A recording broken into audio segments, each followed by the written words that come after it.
는 예수 그리스도의 피입니다. 예수 그리스도의 피. 본문 말씀은 히브리서 9장 11절에서 12절을 보겠습니다. 히브리서 9장 11절에서 12절을 보겠습니다.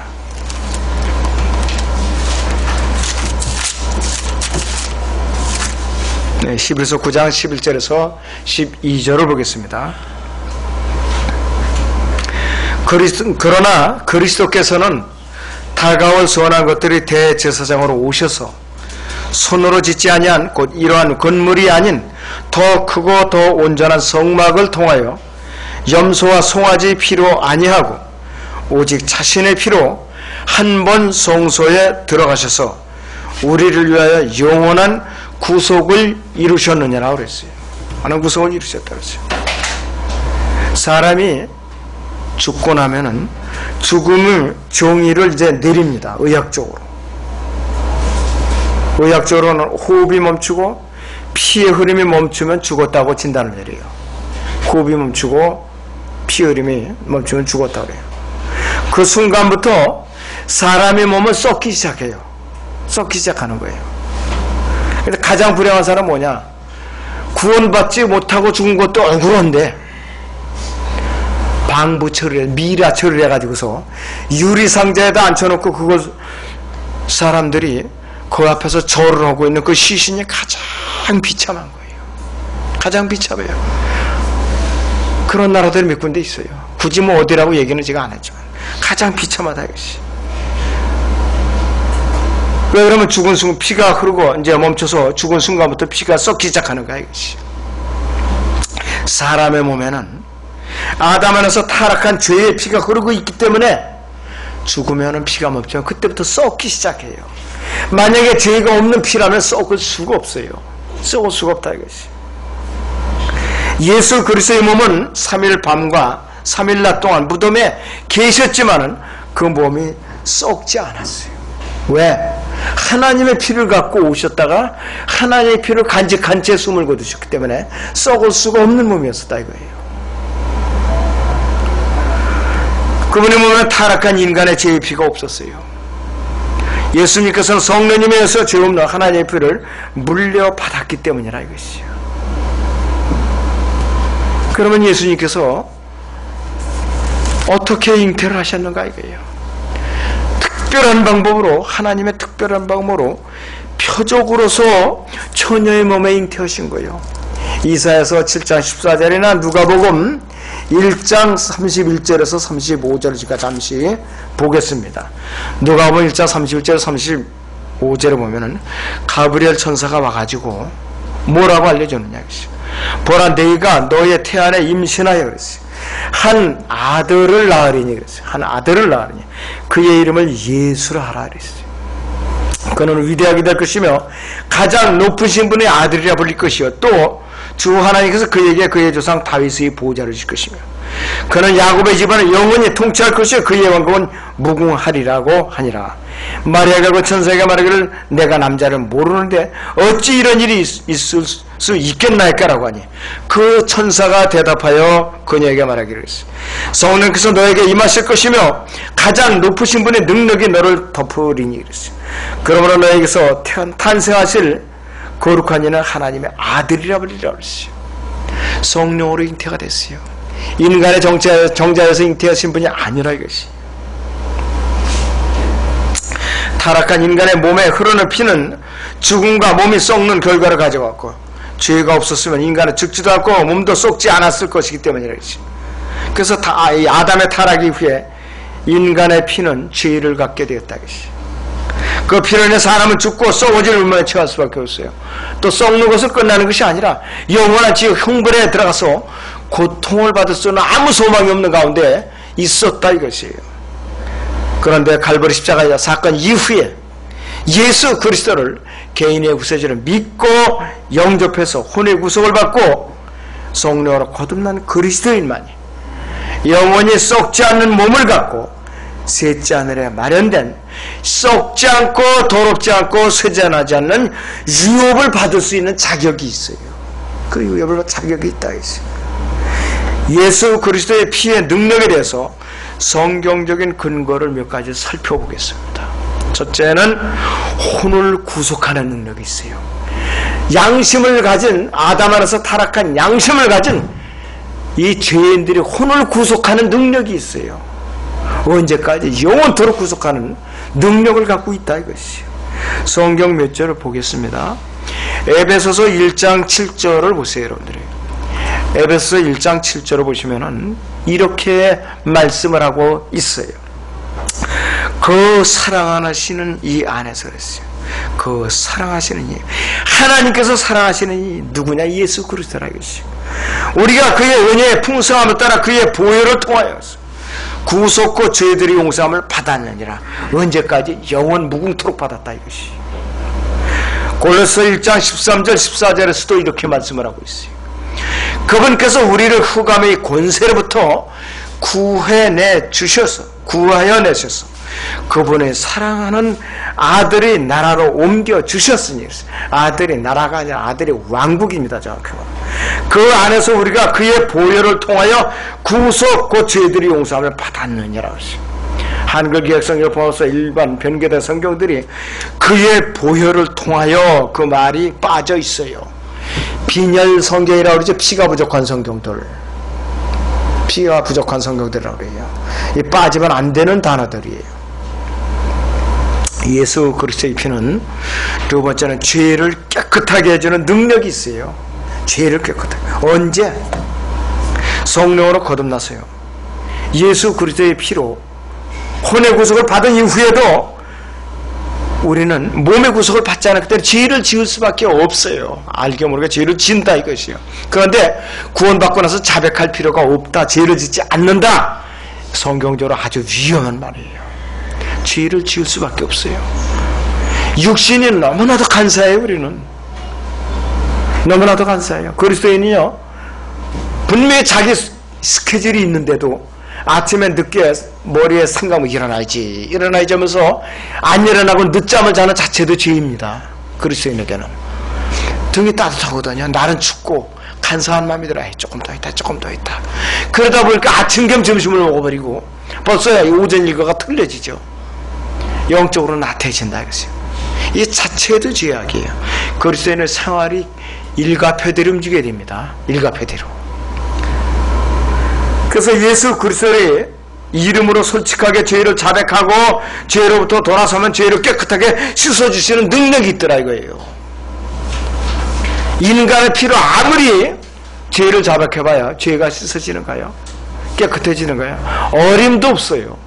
하나님의 아들이신, 죄 없이 처녀의 몸에서 태어나신, 육신을 갖고 이 땅에 오신, 최초부터 말씀으로 계셨던, 말씀이 육신이 되어 이 땅에 오셨던 그분의 그 피로만이 우리가 죄를 지을 때마다 그분의 이름으로 자백하면은 죄가 씻어진다 이것이 바로. 너무나도 자주 우리가 소개되는 구절입니다. 강단에서 요한일서 1장 7절에서 2절에 나온 대로 다시 한번 읽어보죠. 우리가 요한일서 1장 7절에서부터. 그러나 그분이 빛 가운데 계신 것 같이, 그분이 빛 가운데 계신 것 같이 우리도 빛 가운데 행하면 우리가 서로 간에 교제가 있게 되고 그랬어요.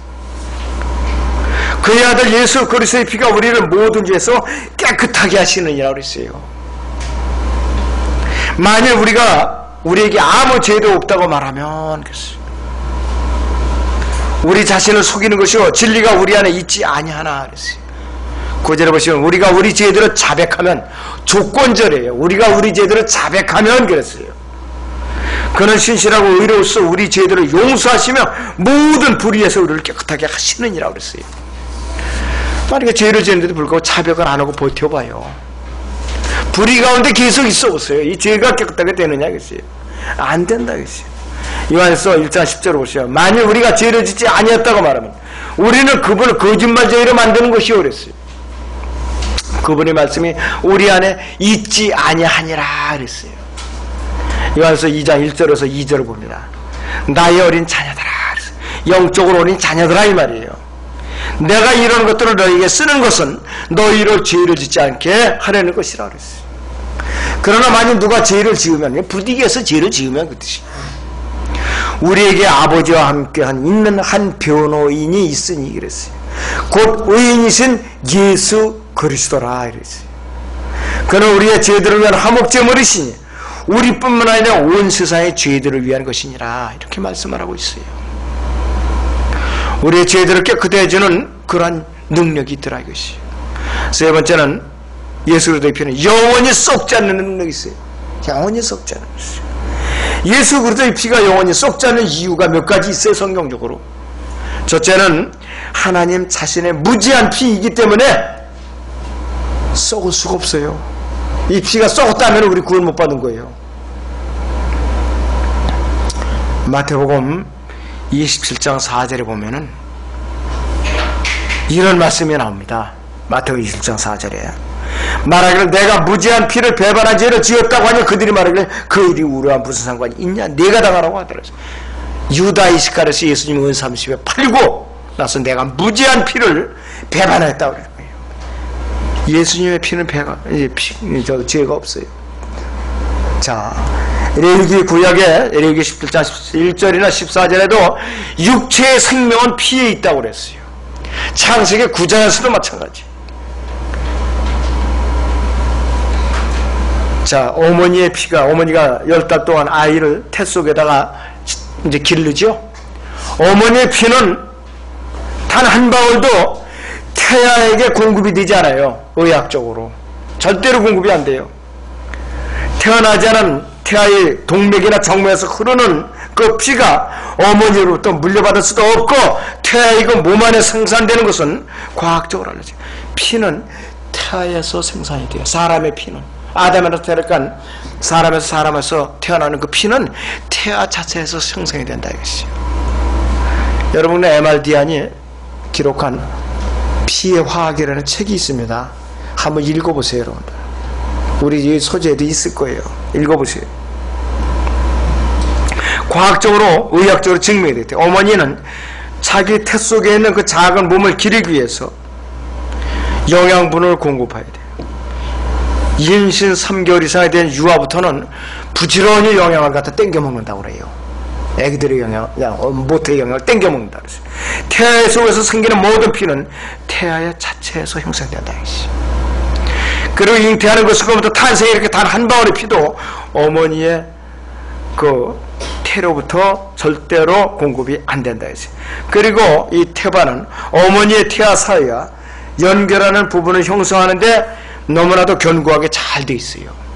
단백질이나 지방이나 탄수화물이나 염분, 무기물 같이 녹기 쉬운 영양소들과 또 항체와 같은 것도 어머니에게서 태아에게 자유롭게 전달이 되지만 또 아기의 신진된 노폐물도 어머니의 순환기로 되돌려줘요. 그런데 피는, 이 어머니의 피는 보급이 안 된다 이것이. 피의 교환이 절대로 이루어지지 않는다 이것이. 어린아이 안에 있는 모든 피는 아이 자체 안에서 생성된다. 이걸 여러분들이 분명히 알고 계셔야 돼요. 그래서 이 어머니의 피는 태아에게 공급되지도 않을 뿐만 아니라 태아의 피와 어머니의 피는 실제적인 접촉이 일어나지를 않는다 이것이. 태아의 피는 육모가 있는 공간 속에 어머니의 피에 접근할 수가 없다 이것이.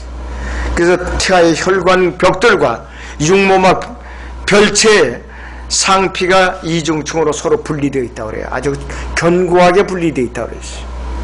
그래서 태아와 어머니 사이에 교환되는 모든 음식물, 노폐물은 혈관벽을 통해서 순환기를 통해서 다른 순환기로 전해지고 이 태반의 혈관들은 그들의 벽을 통해서 태아로부터 산모에게 노폐물을 내보낸다. 참 신기하지요. 태아가 그렇게 영양분을 주고받고 노폐물도 어머니의 태반을 통해서 어머니의 그 몸을 통해서 배출되는 거예요.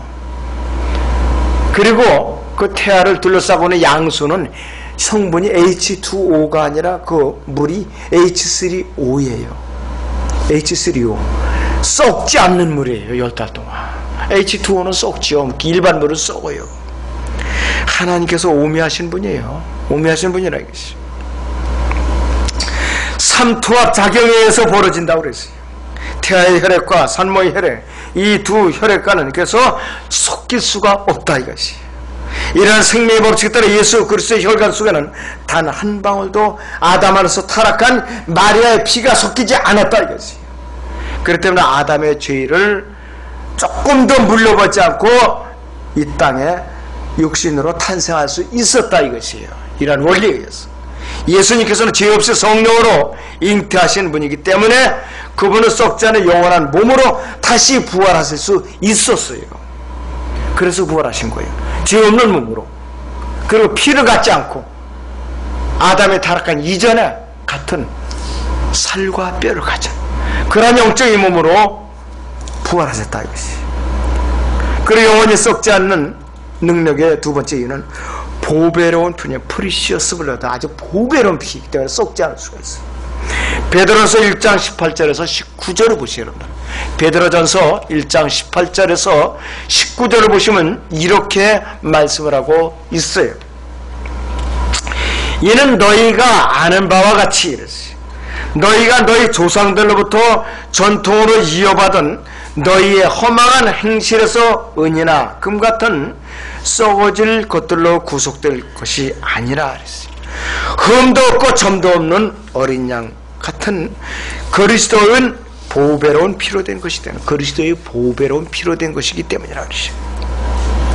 예수 그리스도의 피는 이 세상의 그 어떤 죄인들의 피보다도 보배로운 피이기 때문에 피의 가치를 측정한다는 것은 불가능해요. 예수님의 피의 가치를 누가 측정할 수 있어요? 인간이. 그렇다면 예수 그리스도의 피는 값으로 치면은 얼마나 많은 가치가 있나, 얼마나 많은 생명을 구할 수 있는 것이. 온 인류의 모든 사람의 생명을 구하고도 넘치는 능력이 있는 피예요. 지금까지 추정치로 500억 명 이상의 사람이 탄생했다 죽었다고 그래요. 태어났다 죽었다고 그래요. 살아있는 현재 사람까지 치면 아담 안에서 태어났던 모든 사람의 수가 600억 명 정도로 추정을 해요. 600억 명. 현재 75억에서 80억 명으로 보죠. 살아있는 사람들이. 근데 그 모든 사람들의 혼을 사고도 넘치는 그러한 가치가 있다 이것이요. 인간의 피는 죄 아무리 다른 사람들에서 수혈을 한다고 할지라도 제한적일 뿐이에요. 그 다음에 예수 그리스도의 피는 순수하고도 보배로운 피이기 때문에 가치로 환산하는 것이 불가능해요. 불가능하다 이것이. 사람들은 모두 자기 피를 흘리는 것을 아까우면서도 자신에게 영원한 생명을 주신 예수 그리스도께서 흘리신 피에 대해서는 무가치하게 얘기해요. 복음을 여러분 거부하고 비웃는다 이것이. 가족 사이에도 혈액형이 같지 않으면 수혈을 받을 수 없지요. 가족 간에도. 예수 그리스도의 피는 모든 족속과 모든 언어와 모든 민족과 모든 백성을 불문하고 온 인류에게 누구에게든지 다 적용이 가능해요. 효력이 미치는 수혈이 가능한 아주 전능하신 피예요. 모든 종족, 민족, 족속, 언어 불문하고 이 세상에 태어나는 모든 인간에게 다 적용이 되는 피라 이거예요. 전능한 피예요. 전능한 피. 이런 피 봤어요 여러분들? 병원에 아무리 의학적으로 개발한 피도 이런 피를 보신 적이 있느냐 이거예요. 들어본 적도 없고 인간이 개발이 불가능한 피라 이것이. 그래서 이 보배로운 피는 보배로운 믿음을 가진 구원받은 성도에게만 하나님이 의롭다 하시는 무죄 선고에서 영원한 생명의 기쁨을 누릴 수가 있는 특권이 있다 이것이에요. 예수 그리스도의 피 가치로 환산이 가능하다? 불가능하다? 불가능해요. 그리고 예수 그리스도의 피는 이 세상 모든 피부, 인종, 색깔, 그 다음에 국경, 또 그 다음에 종족에 관계없이 다 효력이 미친다 이거예요. 전능하신 피예요. 그 피로 여러분들이 구속을 받았어요. 혼의 구속을 받았다 이것이에요. 그렇기 때문에 우리는 아까 말씀드렸죠. 골로새 1장 14절인 대로 그 안에서 우리가 그의 보혈을 통하여 구속 곧 죄들이 용서를 받았니라 이것이에요. 뭘 여기다 더하고 빼려고 그래요. 무슨 행위를 더하느냐 그랬어요. 주일 성수해야지, 금요 철학기도 해야지, 주기도 문해야지, 사도신경 암송해야지. 정신 나간 소리 들으면 산상수훈대로 살자. 얼간이들의 소리예요 그건. 열심히 섬겨야지. 이거 다 부질없는 소리예요. 구원을 받기까지는 그거 다 필요 없어요. 구원을 받기까지는. 내가 상급을 얻기 위해서 내가 성금이 필요한 것이. 구원을 받는 과정에서 왜 그런 게 강조가 되느냐 이거예요. 그런 것이 왜 안 되는 거예요. 이것은 가짜 복음이에요. 마귀 음성들이라 이것이. 마귀 음성들이라 이것이. 자, 그래서 영원한 이제 썩지 않은, 영원히 썩지 않은 능력이는 세 번째 이유는 뭐냐? 순수한 피이기 때문이에요. 영어로 내 피어 불러들어오는데, 예수님께서는 성령에서 하나님의 피를 직접 물려받았기 때문에 불순물이 전혀 섞이지 않은 순수한 피예요. 사도행전 2장 28절에 인간의 피로 죄들을 깨끗하게 씻는다는 것은 아까 불가능하다고 말씀드렸어요. 타락한 인간의 죄들을 씻을 수 있는 유일한 방법은 어린 양이신 예수 그리스도의 피로 씻는 것이에요. 예수 그리스도의 피로 씻는 것이라 했어요. 그분의 죄 없는 초자연적인 피만이 죄를 씻는 유일한 일을 할 수 있는 능력이 있다 이것이에요. 그래서 히브리서 10장 4절에서는 이렇게 밝히고 있어요. 이는 황소들과 염소들의 피로는 죄들을 제거하는 것이 불가능하기 때문이라고 했어요. 구약에서 수많은 짐승의 제물로 드려졌어요. 세상 이 죄인들이 제거가 되는가? 안 됐어요. 덮어주기만 했어요. 그냥 눈으로 가려줬다 이것이. 하나님의 눈을 가려주셨을 뿐이에요. 그러나 신약에서 침례 요한은 요한복음 1장 29절에서 보라 세상 죄를 제거하는 하나님의 어린 양이라고 그랬어요. 근본적으로 죄를 제거하는 하나님의 어린 양이 피라고 그랬다는 거예요. 예수 그리스도의 순수한 피만이 이 세상 모든 죄인들이 모든 죄에서 깨끗하게 할 수 있어요. 전능한 피라 이것이. 오직 하나님의 피만이 인간의 죄를 깨끗하게 씻을 수가 있다 이것이. 예수 그리스도의 피는 아담 안에서 타락한 모든 죄인들이 양심의 죄까지도 영원히 정결케 할 수 있다 이것이. 그래서 순수한 피예요. 히브리서 9장 13절 14절을 보시오. 히브리서 9장 13절 14절을 보시오. 양심의 죄까지도 영원히 정결케 해요. 황소와 13절부터 황소와 염소의 피와 송아지 제도 불결한 자들에게 뿌려 그 육체를 정결케 함으로써 거룩하게 한다면, 히브리서 9장 14절을 봅니다. 하물며 그랬어요. 하물며 영원하신 성령을 통하여 흠없는 자신을 하나님께 드린 그리스도의 피가 어찌 죽은 행실에서 너희 양심을 정결케 하여 그랬어요. 살아계신 하나님을 섬기게 하지 못하겠느냐 이것이. 여러분들 양심의 죄까지도 정결케 하는 능력이 있다고 그랬어요. 보통 피가 아니잖아요. 예수님의 피는 보통 피가 아니라 이것이에요. 누구든지 예수 그리스도의 순수한 혈통을 받지 않는다면, 그분의 아들로 입양이 되어서 그분의 흘리신 피를 물려받지 않는다면, 그 사람은 그의 아비인 마귀의 더러운 죄의 피를 물려받아 가지고 영원히 고통받는 지옥에 갈 수밖에 없어요. 마귀의 형상을 입고 타락한 아담의 피를 그대로 갖고 어디까지 가느냐? 지옥까지 가게 돼 있다 이것이에요. 자, 여러분 보세요. 그리고 죄를 정결케 하는 능력이 있다고 그랬는데, 왜 그러면 죄를 정결케 하는 능력이 있느냐? 네 번째 이유가 사탄을 이기고 승리하는 피기 때문에 죄를 정결케 하는 능력이 있다. 요한계시록 보세요, 여러분들. 요한계시록 12장 10절 11절을 보시오. 요한계시록 12장 10절에서 11절을 보세요. 또 내가 들으니 그랬어요.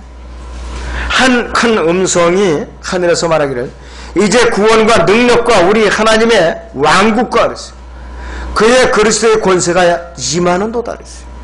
이는 우리 형제들을 우리 하나님 앞에서 밤낮 고소하던 그 고소자가 쫓겨났기 때문이라 그랬어요. 요한계시록 12장 11절을 봅니다. 그들이 어린 양의 피와 자기들이 증거한 말로 그를 이겼으니 그랬어요. 그들은 죽기까지 자기들의 생명을 사랑하지 아니하였도다 그랬어요. 성도들은 어린 양에서 예수 그리스도의 피로써 사탄을 이겼고 지금도 이기고 있고 앞으로도 영원토록 이길 것이라 이것이. 또 이기는 자들이라 이것이. 성도들은 예수 그리스도께서 갈보리 십자가에서 거두신 승리의 근거 위에서 다 이긴 싸움을 싸우고 있을 뿐이에요. 우리는. 성령으로 거듭난 성도들이 몸 안에 계신 예수님께서는 영광의 승리자이시. 성도들은 예수 그리스도 안에 있을 때 늘 안전하고 평안하다 이것이. 예수 그리스도 안에 있어야 안전하고 평안하다 이것이.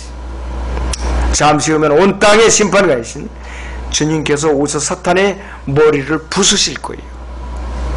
사도 바울은 로마서 16장 20절에서 이렇게 선언하고 있어요. 평강의 하나님께서 사탄을 속해 너희의 발 아래서 부수실 것이니라 그랬어요. 사망 권세를 이기신 주 예수 그리스도께서 우리 몸 안에 성령으로 계시기 때문에 사망의 권세가 우리를 삼킬 수가 없고 오히려 하나님의 심판에 따라 마지막 원수인 사망과 음부도 불못에 던져질 수밖에 없다 이것이에요. 누구에게만 해당되는 우리에게만 해당되는 거예요. 구원받은 성도들에게만 해당되는 것이에요. 예수님께서는 썩지 않고 영원하며 거룩하며 죄가 없고 사탄을 이기시는 능력이 있는 보배로운 피를 흘리셨어요. 예수님의 그 피의 효력을 그 당시뿐만 아니라 지금도 여전히 유효하고 영원 무궁토록 그 능력을 잃지 않을 것이에요. 영원토록 간다 그 능력의 피가. 마지막으로 예수 그리스도의 피는 영원한 구속을 이루는 능력이 있어요. 영원한 구속을 이루는 능력이 있어요. 다시 히브리서 9장 11절 12절을 본문을 다시 보겠습니다. 그러나 그리스도께서는 다가올 선한 것들의 대제사장으로 오셔서 그랬어요. 손으로 짓지 아니한 곧 이러한 건물이 아닌 더 크고 더 온전한 성막을 통하여 그랬어요. 12절에 보시면은 염소와 송아지의 피로 아니하고 오직 자신의 피로 한 번 성소에 들어가서 우리를 위해 영원한 구속을 이루셨느니라 그랬어요. 참으로 위대한 선언 중에 위대한 선언이에요. 단번 속죄라 이것이에요. 단번 속죄. 하나님께서 자신의 피로 하나님의 교회를 사셨다고 그랬어요. 사도행전 2장 20장 20절에 우리는 주 예수 그리스도의 피로 의롭게 되었어요. 로마서 5장 9절인 대로. 또 에베소 2장 13절에 멀리 있었던 이방인들과 유대인들이 예수 그리스도의 피로 가까워져서 한 몸이 되었다. 예수 그리스도 안에서 한 몸이 되었다고 그랬어요. 그 다음에 고린도서 10장 16절에서 한 몸 안에서 피의 교제를 나눈다고 말씀하고 있어요. 또 요한계시록 5장 9절에서는 그 피를 통하여 구속과 죄들이 용서함을 받는다고 그랬어요. 또 히브리서 9장 14절에는 양심을 정결케 하는 능력이 있어요. 그 다음에 히브리서 9장 22절에는 죄사함을 받으며 히브리서 10장 4절에서는 죄들을 제거하고 그랬어요. 그 다음에 히브리서 10장 19절에서는 지성소로 인도를 받으며 어디 있는 지성소? 구약 광야에 있는 성막이 아니라 우리의 양심의 지성소로 인도함을 받는다 이것이에요. 이만큼 이 예수님의 피는 이름 말할 수 없는 여러 가지 능력을 갖고 있어요. 또 우리는 어린 양의 피로써 요한계시록 7장 14절에는 어린 양의 피로써 시게 되었다 이것이에요. 어린 양의 피로써 예수 그리스도의 피가 양심에 뿌려지지 않은 사람은 예루살렘 새 예루살렘 도성에 절대로 들어갈 수 없어요. 불가능하다 이것이. 불가능하다 이것이. 예수 그리스도께서 갈보리 십자가에서 피를 흘려 놓으신 목적은 딱 두 가지예요. 두 가지예요. 히브리서 2장 14절 15절을 보시오. 히브리서 2장 14절 15절을 보시오. 자녀들이 피와 살에 참여하는 자인 것 같이 그 역시 같은 모양으로 동일한 것을 참여하신 것은 그랬어요. 자신의 죽음을 통하여 죽음의 세력을 가진 자, 곧 마귀를 멸망시키며 그랬어요. 또 죽음을 두려움으로 평생을 노예로 속박되는 자들을 도와주시려 함이니라. 첫째는 마귀를 멸망시키려고 갈보리 십자가에서 죽으셨고, 두 번째는 평생을 마귀의 노예로 속박되어 있는 우리를 해방시키려고 갈보리 십자가에서 희생을 당하신 거예요. 희생을 당하신 거예요.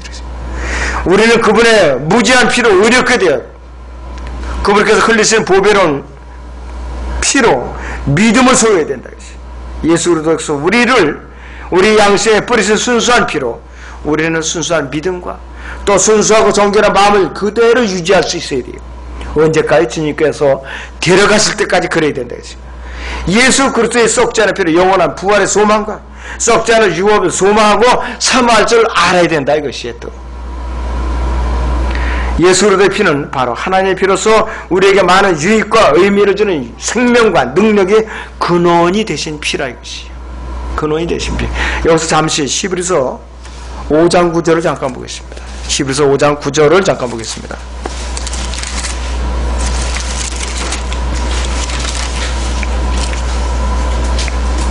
(8절에서) 9절을 봅니다.